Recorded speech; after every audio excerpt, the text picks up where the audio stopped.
Hello, my name's Ian Seeger from Pilot Career News. On the 6th and 7th of November, we held our very first virtual edition of Pilot Careers Live. We streamed over 30 different seminars with 60 speakers. There were 2 days packed full of great information. Of course, we recorded everything, and you're about to watch one of the videos from the event. Before you do, I just want to thank our sponsors, Bose, Alsim, Entro, and of course Pulis. Without them and without the exhibitors, it wouldn't be possible. The exhibitor pages are still live, so feel free to head on over there. Go to www.pilotcareerslive.com and click through to the exhibitors. There's loads of information, loads of downloads, all sorts of great stuff there for you. Anyway, enjoy the video, and if you find it useful, really appreciate it if you click subscribe on our YouTube channel. Thank you. Bye-bye. Gosh, it's literally fast-moving stuff going on here this afternoon. So you may have spotted me in a different chair about 10 seconds ago. So I've moved across now, and we're starting our new session this afternoon. This next session is all about alternative careers, flying careers. So you can look at different options. And again, it's all about the research, research. Make up your own mind about what you're going to do next. So we've invited a couple of different speakers to Pilot Careers Live this year to talk about those different career options. And the first one up this afternoon is Steve Blair, who's from a company called COPTRZ. I presume that's COPTRZ, but I'm sure he'll explain that in just a moment to you. And this is all about drone flying. We've heard a lot about drone flying, and there are an increasing number of opportunities now for pilots to get involved in drone flying, either as an alternative career or as something to do between completing training and whatever job opportunities will come about in, let's hope, the not too distant future. So I'm talking about something that I really don't know what I'm talking about here when it comes to drone flying. So I'm going to hand over to Steve. Steve, thanks ever so much for joining us this afternoon. We've only kind of met virtually before now, so it's great to see you. Shame we're not all in the same building, but thanks very much for giving up your Saturday afternoon. Can I hand over to you? Introduce yourself and carry on. Absolutely, Karen, yeah, thank you. So it's COPTRZ, by the way. Sorry. COPTRZ, really. But yeah, so we're from a company, and we're the UK's leading trainer when it comes to drone pilot and drone careers. And we're sort of a start to finish company. So we look after people from any sort of background, whether they can be from completely changing a career. In this last year, we've trained, I think, just over 2,000 pilots. And what's really interesting is around 100 of these 2,000 pilots have actually come from commercial pilot background. Okay. Now, the good news about that is that there's a lot of similarities when it comes to flying unmanned aircraft and flying manned aircraft. Obviously, it's a lot simpler. The training courses are very simple, but it still continues to have quite a lot of shared interests, such as you still need to study aeronautical charts and you need to know about meteorology. So pilots tend to find the courses and the training courses a lot easier and can get through them a lot quicker. There's a few different career paths when it comes to this. For example, we've got a qualified pilot here that's worked for us. Obviously, we seem to be having bad news at the time when it comes to all sorts of careers, not just pilots. So he's recently been made redundant, but obviously because of his experience being a pilot, he's now come on board as a trainer to give people licenses to become an unmanned aircraft pilot, if you like. Now, this is great because there's a few legislation changes that the CAA are bringing out, which are coming out on the 1st of next year, meaning that they're going to be taking away the commercial element when it comes to flying a drone. So when you're looking at starting a career, the actual cost is going to be a lot less as well as the initial startup, which is brilliant. Also, because they've taken the commercial element out of the training courses, it actually means you can start a career or start flying a drone and charging money for it from the age of 16, which is certainly a great little money earner if you're going to university or if you're training and to fly commercially. Now, we tend to find that a lot of the time, and we've been training pilots. We as a company, we've been around 4 years now. We've been training pilots long before COVID happened, and a lot of these pilots tend to be a lot with long haul. because they start another business to sort of supplement their income. So it'd be not just being commercial pilot, you can actually fly a drone and supplement your income. I'm going to get into the sort of different aspects of drone flying, what you can do to earn a little bit of money on the side, or have it actually as a full-time career. It's not just photography and fancy photography and taking pictures high up. There's plenty of people now are actually actively looking for drone pilots. Well, people that are advertising at the moment for careers is Airbus Defence, but also Amazon. So some big companies there that are looking to employ people that are qualified pilots and have got a little bit of flight time. We quite regularly get approached by companies that will come to us and ask for anyone that's we've recently trained, or anybody that's doing quite well and want to make a career from something, and we're happy to pass details on. These tend to be not just larger careers; these just might be smaller sort of drone service provider jobs. To give you an idea on the rate of growth within drones, it's quite ridiculous, really. And there's some good news when it comes to flying a drone, but it's lockdown has sped up the growth exponentially.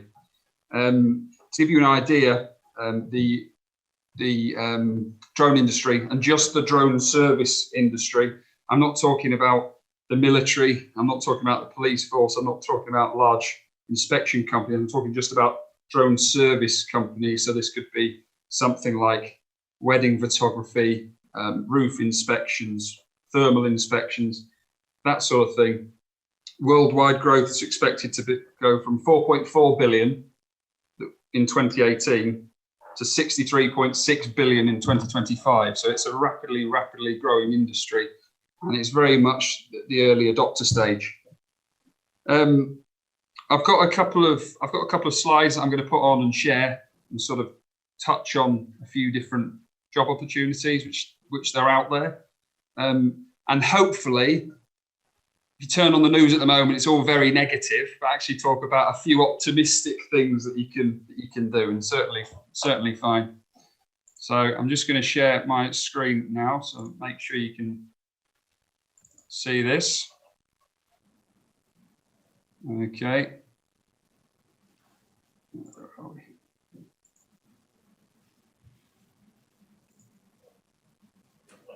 Can we see that? Yeah, good. Okay, so a little bit about COPTRZ. I've sort of explained through it. We've got experts in various areas. We've got experts in inspection that will help people set up inspection companies and also get into working with the likes of Severn Trent Water, Yorkshire Water, that sort of thing. Surveying, again, large surveying companies are looking at employing people now to go out and survey large areas of forestry. Drones are also working really well when it comes to the environmental sector. Again, I'll explain that a little bit better shortly. So as I've already mentioned, drone service market is expected to grow from 4.4 billion to 63.6 billion. And that's not me making up figures. I could quite easily say that. That was Business Insider magazine when they've done their recent survey. What I've done, I've had a little bit of a look at a few companies that are interested in employing drone pilots, and I've put in here a couple of companies that you might not have even thought of when it comes to that. So, for example, a few small names on here like BMW, Severn Trent Water, West Yorkshire Police, Geo Access. All these companies are either training in-house through us, or are training or looking to outsource people to come in and do a few little bits of service work for them. So pilots are definitely in the better place to be able to get this work because of your background, or if you've got an interest in training. I know we were talking about, Lady Early was talking about CVs and potentially having a good CV. I think certainly, I know it's not the same, it's not your dream, but to be able to have some sort of aviation background even if you're doing it as a part-time thing through your courses, through university, through anything that you like, it can certainly look good on the CV and show that you have a genuine interest in aviation. So what they're used for in public safety, so things that you might not have thought about or even never imagined, is that they're used a lot when it comes to search and rescue. So mountain rescue teams, you know, even if you're searching around small house estates. I had a gentleman actually who called me recently doing voluntary work, and he purchased a drone package because he had lost pets disappearing behind his house on this walk. So his job that he's done himself, he put little plaques and signs up around this walk, was flying his drone up with its thermal camera and looking for pets, completely voluntarily, but it just gives you that idea of what you can actually use them for as well. It's quite nice. The police, now the police, there's quite a lot of different aspects that drones are used for within the police. Now this can be used for forensics. There's a lot of payloads you can attach to the drone. Essentially what a drone is, when you're looking at it commercially, it's putting a sensor in a different position. I know they're great fun to fly and they're great fun to play around with, but essentially when carrying out service work, you'll be putting a sensor in a different position. And the other thing, the reason why the police and the reason why a lot of forensics teams and search and rescue teams are using them is because it's a lot less expensive than traditional aviation. Now, police are using these to track people. They're using them in training. They're using them to enter potentially dangerous buildings and really search areas. They're also using them in works with police dogs. So police dogs are trained to follow them as well. So there's all sorts of different aspects. An interesting one is firefighting. Now, quite recently, within firefighting, you would imagine, oh, well, you can, not only can you locate where the fire source is coming from and where it what needs to happen, but you can also locate if anybody's actually in the building using thermal cameras.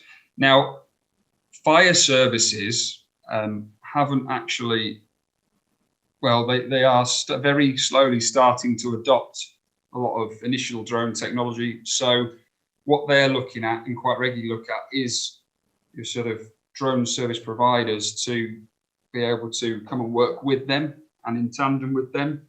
So you might be able to get on a call with your local fire service, and if they feel the need you, expect a phone call, and that can look great on a CV, or if you're looking to do a job largely or commercially. Also, the military is a pretty obvious one. To be fair, I think most people understand that military using drone technology, so I won't keep going on about that too much just now. Another great something you may not have thought of is using drones within inspection. So a couple of those companies a little bit earlier I was talking about were Severn Trent Water and GeoAccess, but also large energy firms are using drones in confined spaces.